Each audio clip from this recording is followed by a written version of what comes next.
स्वागत है आपका यूएसपी चैनल में। तो हम लोग लुसेंट देख रहे थे, तो लुसेंट के सीरीज़ में आज हम लोग वैदिक सभ्यता देखेंगे। तो चलिए स्टार्ट करते हैं।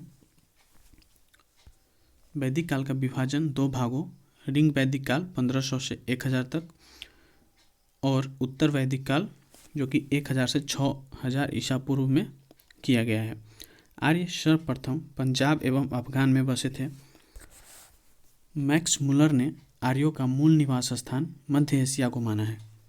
मैक्स मुलर जो है वो आर्यों का मध्य एशिया को माना है। आर्यों द्वारा निर्मित सभ्यता वैदिक सभ्यता कहलाई। यह एक ग्रामीण सभ्यता थी। आर्यों की भाषा संस्कृत थी। आर्य शब्द भाषा समूह को इंगित करता है। आर्य शब्द जो है वो भाषा समूह को इंगित करता है। आर्यों के प्रशासनिक इकाई आरोही क्रम से इन 5 भागों में बांटा गया था: कुल, ग्राम, विष, जन और राष्ट्र। ग्राम के मुखिया ग्रामिणी, विष का प्रधान विषपति एवं जन के शासक राजन कहलाते थे। राज्याधिकारियों में पुरोहित एवं सेनानी प्रमुख थे। वशिष्ठ रूढ़िवादी एवं विश्वामित्र उदार पुरोहित थे। सूत, रथकार व कम्मादी नामक अधिकारी रत्नी कहे जाते थे। इनकी संख्या राजा सहित करीब 12 हुआ करती थी। पूरब, दुर्गपति एवं स्पर्श जनता के उत्तर गतिविधियों को देखने वाले गुप्तचर होते थे। बाजपति गोचर भूमि का अधिकारी होता था। उग्र अपराधियों को पकड़ने का कार्य करता था। इधर कुछ दिशा उत्तर वैदिक शब्द और राजा के नाम दिए हुए हैं। तो पूर्व दिशा में सम्राट राजा रहते थे। उत्तर वैदिक शब्द प्राची। पश्चिम में प्रतीची और सौराष्ट्र। उत्तर है उदीची, विराट। मध्य में राजा और दक्षिण में भोज। ऋग वेद में किसी तरह के न्यायाधिकारी का उल्लेख नहीं है। सभा एवं समिति राजा को सलाह देने वाली संस्था थी। सभा श्रेष्ठ एवं संभ्रांत लोगों की संस्था थी, जबकि समिति सामान्य जनता का प्रतिनिधित्व करती थी। इसके अध्यक्ष को ईशान कहा जाता था। स्त्रियां सभा एवं समितियों में भाग ले सकती थी। युद्ध में कबीले का नेतृत्व राजा करता था। युद्ध के लिए गविष्ठ शब्द का प्रयोग किया जाता था। गविष्ठ का शब्द का प्रयोग किया जाता था, जिसका अर्थ गायों की खोज था। दशराज्य युद्ध का उल्लेख ऋग्वेद के 7वें मंडल में है। यह युद्ध परुष्णी रावी नदी के तट पर सुदास एवं 10 जनों के बीच लड़ा गया था, जिसमें सुदास विजयी हुए थे। उपनिषदों की कुल संख्या 108 है। महापुराणों की कुल संख्या 18 है और वेदांग की कुल संख्या 6 है। ये आप याद रखिएगा। ऋग वैदिक समाज 4 वर्णों में विभक्त था। ये वर्ण थे ब्राह्मण, क्षत्रिय, वैश्य और शूद्र। यह विभाजन व्यवसाय पर आधारित था। ऋग्वेद के 10वें मंडल के पुरुष सूक्त में चतुर्थ वर्णों का उल्लेख मिलता है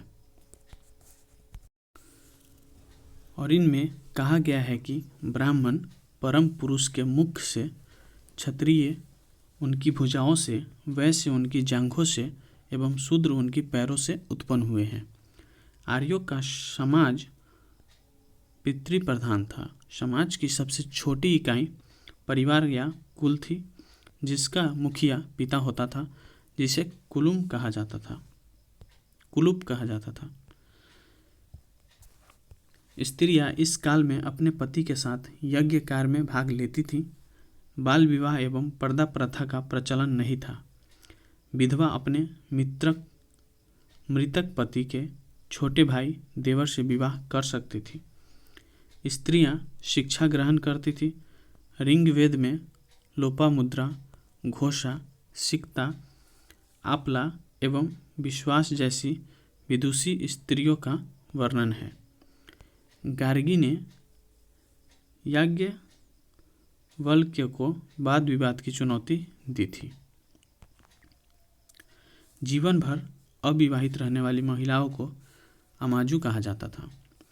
जीविकोपार्जन के लिए वेद व्यांग पढ़ने वाला अध्यापक उपाध्याय कहलाता था। आर्यों का मुख्य पेय पदार्थ सोमरस था। यह वनस्पति से बनाया जाता था। प्रमुख दर्शन एवं उनके प्रवर्तक, तो चार्वाक दर्शन थे, उनके प्रवर्तक चार्वाक थे। योग दर्शन पतंजलि थे। शाक्य दर्शन के कपिल, न्याय दर्शन के गौतम, पूर्व मीमांसा के जैमिनी, उत्तर मीमांसा के बादरायन और वैशेषिक का कनाद। आर्य मुख्यतः तीन प्रकार के वस्त्रों का उपयोग करते थे: वाश, अधिवास और उष्णीष। अंदर पहनने वाले कपड़े को नीवी कहा जाता था। महर्षि कनाद को भारतीय परमाणुवाद का जनक कहा गया है। महर्षि कनाद को भारतीय परमाणुवाद का जनक कहा गया है। आर्यों के मनोरंजन के मुख्य साधन संगीत, रथ दौड़, घोड़दौड़ एवं द्रुत क्रीड़ा था। आर्यों का मुख्य व्यवसाय पशुपालन एवं कृषि था। गाय को अधन्य न मारे जाने वाले योग्य पशु की श्रेणी में रखा गया। गाय की हत्या करने वाले या उसे घायल करने वाले के लिए वेदों में मृत्युदंड अथवा देश से निकाले जाने की व्यवस्था की गई है। आर्यों का प्रिय पशु घोड़ा एवं सर्वाधिक प्रिय देवता इंद्र थे। आर्यों द्वारा खोजी गई धातु लोहा थी, जिसे श्याम अयस्क कहा जाता है। तांबे को लोहित अयस्क कहा जाता था। याद रखिएगा दोस्तों, लोहा को श्याम अयस्क कहा जाता था और तांबे को लोहित अयस्क कहा जाता था। भारतीय को लोहे का ज्ञान ईसा पूर्व 8वीं सदी में प्राप्त हुआ। भारतीयों को लोहे का ज्ञान ईसा पूर्व 8वीं सदी में प्राप्त हुआ। व्यापार हेतु दूर दूर तक जाने वाला व्यक्ति को पनी कहते थे। लेन देन में वस्तु विनिमय की प्रणाली प्रचलित थी। ऋण देकर ब्याज लेने वाले को वेकनॉट सूदखोर कहा जाता था। मनुष्य एवं देवता के बीच मध्यस्थ की भूमिका निभाने वाले देवता के रूप में अग्नि की पूजा की जाती थी। ऋग्वेद में उल्लिखित नदियों में सरस्वती सबसे पवित्र मानी जाती थी। ऋग्वेद में गंगा का 1 बार और यमुना का उल्लेख 3 बार हुआ है। इसमें सिंधु नदी का उल्लेख सर्वाधिक बार हुआ है। उत्तर वैदिक काल में इंद्र के स्थान पर प्रजापति सर्वाधिक प्रिय देवता हो गए थे। विष्णु के 3 पगों की कल्पना का विकास उत्तर वैदिक काल में ही हुआ। उत्तर वैदिक काल में राजाओं के राज्याभिषेक के समय राजसूय यज्ञ का अनुष्ठान किया जाता था। उत्तर वैदिक काल में वर्ण व्यवसाय की बजाय जन्म के आधार पर निर्धारित होने लगे थे। दोस्तों, कुछ ऋग वैदिक कालीन नदियाँ दिए गए हैं और उनके आधुनिक नाम। तो प्राचीन नाम कुब्र था और आधुनिक नाम कुर्रम है। कुभा का काबुल, वितस्तता का झेलम, अस्किनी का चिनाब, परुशनी का रावी, स्तुद्री का सतलज, विपाशा का ब्यास, सदानीरा का गंडक, दृशधति का घग्गर, गोमती का गोमल और सुवस्तु का स्वात है।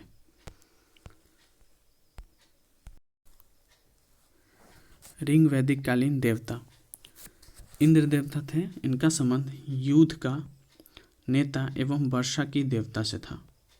अग्नि जो थे देवता एवं मनुष्य के बीच मध्यस्थ का संबंध था। वरुण देवता का पृथ्वी एवं सूर्य के निर्माता थे।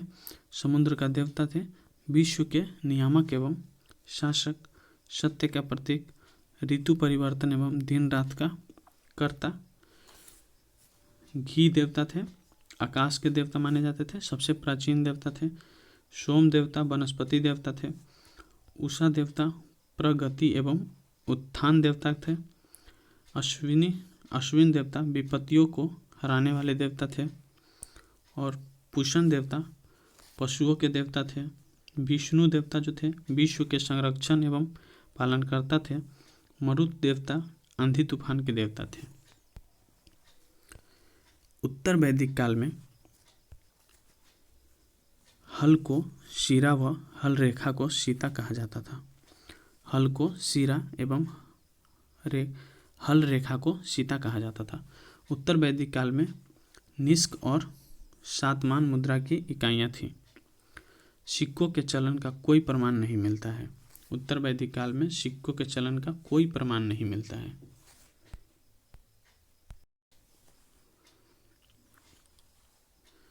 सांख्य दर्शन भारत के सभी दर्शनों में सबसे प्राचीन है।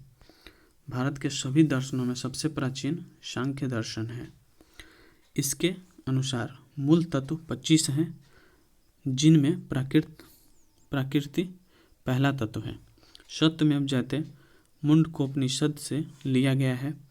इसी उपनिषद में यज्ञ की तुलना फूटी नाव से की गई है। गायत्री मंत्र सवित्री नामक देवता को संबोधित है, जिसका संबंध ऋग्वेद से है। गायत्री मंत्र सवित्री नामक देवता से को संबोधित है, जिनका संबंध ऋग्वेद से है। लोगों को आर्य बचाने के लिए विश्वामित्र की गायत्री मंत्र की रचना की। लोगों को आर्य बनाने के लिए विश्वामित्र ने गायत्री मंत्र की रचना की।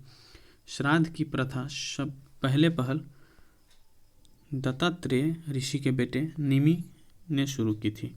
उत्तर वैदिक काल में कौशाम्बी नगर में प्रथम बार पक्की ईंटों का प्रयोग किया गया। महाकाव्य 2 है, महाभारत और रामायण। दोस्तों याद रखिएगा, महाकाव्य 2 है, महाभारत एवं रामायण। महाभारत का पुराना नाम जय संहिता था। महाभारत का पुराना नाम जय संहिता है। यह विश्व का सबसे बड़ा महाकाव्य है। विश्व का सबसे बड़ा महाकाव्य कौन है? तो वो हमारा महाभारत है। गोत्र नामक संस्था का जन्म उत्तर वैदिक काल में हुआ था। गोत्र नामक संस्था का जन्म उत्तर वैदिक काल में हुआ। वेदांत दर्शन के मौलिक ग्रंथ ब्रह्मसूत्र या वेदांत सूत्र की रचना बदरायण ने की थी। वेदांत दर्शन के मौलिक ग्रंथ ब्रह्मसूत्र या वेदांत सूत्र की रचना बदरायण ने की थी। आगे देखते हैं दोस्तों, 5वां टॉपिक है महाजनपदों का उदय। तो बुद्ध के जन्म के पूर्व 6ठी शताब्दी ईसा पूर्व में भारतवर्ष 16 जनपदों में बांटा हुआ था। इसकी जानकारी हमें बौद्ध ग्रंथ अंगुत्तर निकाय से मिलती है। तो यहाँ से क्वेश्चन बन गया दोस्तों, अंगुत्तर निकाय कौन सा ग्रंथ है? तो बौद्ध ग्रंथ है। महाजनपद राजधानी क्षेत्र, तो कुछ महाजनपद दिए गए हैं, उनके राजधानी और उनके क्षेत्र जो आधुनिक स्थान है। तो अंग महाजनपद राजधानी चंपा है, वो भागलपुर मुंगेर बिहार में। मगध गिरी ब्रज राजगीर पटना गया बिहार। काशी वाराणसी के आसपास उत्तर प्रदेश। वत्स कौशाम्बी इलाहाबाद के आसपास उत्तर प्रदेश।